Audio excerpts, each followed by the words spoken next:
Operation सिंदूर आतंकवाद के खिलाफ भारत द्वारा चलाई गई अब तक के इतिहास की सबसे बड़ी कार्रवाई है। 35-40 वर्षों से भारत सरहद पार से चलाई जा रही आतंकवाद का सामना कर रहा है। आज भारत ने पूरी दुनिया के सामने स्पष्ट कर दिया है कि आतंकवाद के खिलाफ हम किसी भी हद तक जा सकते हैं। ऑपरेशन सिंदूर आतंकवाद के खिलाफ भारत द्वारा चलाई गई अब तक के इतिहास की मैं मानता हूं यह सबसे बड़ी कार्रवाई है।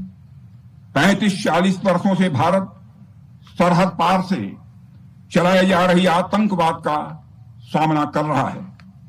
आज भारत ने पूरी दुनिया को यह साफ कर दिया है, यह स्पष्ट कर दिया है कि आतंकवाद के खिलाफ हम किसी भी हद तक जा सकते हैं। साथियों, आतंकवादियों ने पहलगाम में आतंकवादी घटना को अंजाम देकर भारत के मस्तक पर चोट पहुंचाने की कोशिश की है। भारत की सामाजिक एकता को तोड़ने का भी प्रयास किया गया है।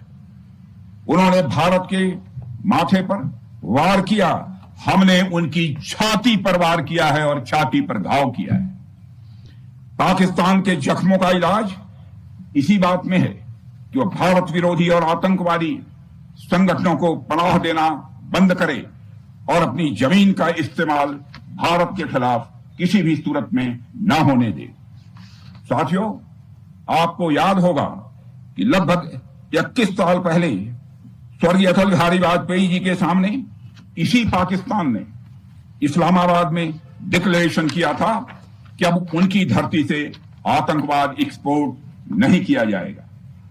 मगर पाकिस्तान ने भारत को धोखा दिया है, पाकिस्तान ने भारत को छला है और आज भी वह धोखा दे रहा है।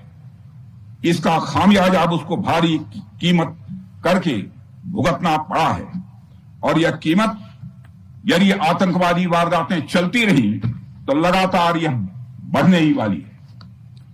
हमारे प्रधानमंत्री श्री नरेंद्र मोदी जी ने दो टूक शब्दों में आतंकवाद के खिलाफ भारत की नीति को रीडिफाइन कर दिया है, इसे परिभाषित कर दिया है, जो यह कहती है कि हिंदुस्तान की सरजमी पर किया गया कोई भी आतंकी हमला एक एक्ट ऑफ वार माना जाएगा। दोनों देशों में जो अंडरस्टैंडिंग बनी है फिलहाल वह इसी बात को लेकर है कि सरहद पार से कोई बेजा हरकत अब नहीं की जाएगी। अगर की गई तो बात निकलेगी तो बहुत दूर तक जाएगी।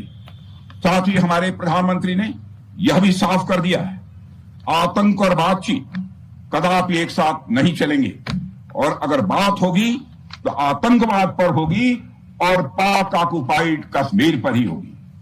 साथियों, ऑपरेशन सिंदूर की कामयाबी ने पाकिस्तान में छिपे आतंकी संगठनों और उनके आकाओं को भी यह साफ बता दिया है कि वे कहीं भी अपने आप को महफूज और सुरक्षित न समझें।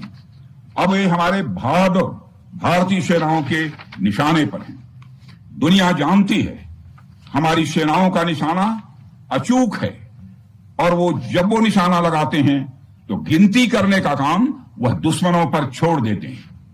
साथियों, आज आतंकवाद के खिलाफ भारत की प्रतिज्ञा कितनी कठोर है इसका पता इसी बात से चलता है कि हमने उनके न्यूक्लियर ब्लैकमेल की भी परवाह नहीं की।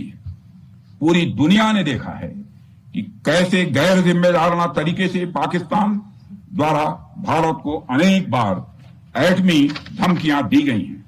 आज श्रीनगर की धरती से मैं पूरी दुनिया के सामने यह सवाल उठाना चाहता हूं कि क्या ऐसे गैर जिम्मेदार और रोग नेशन के हाथों में परमाणु हथियार सुरक्षित हैं?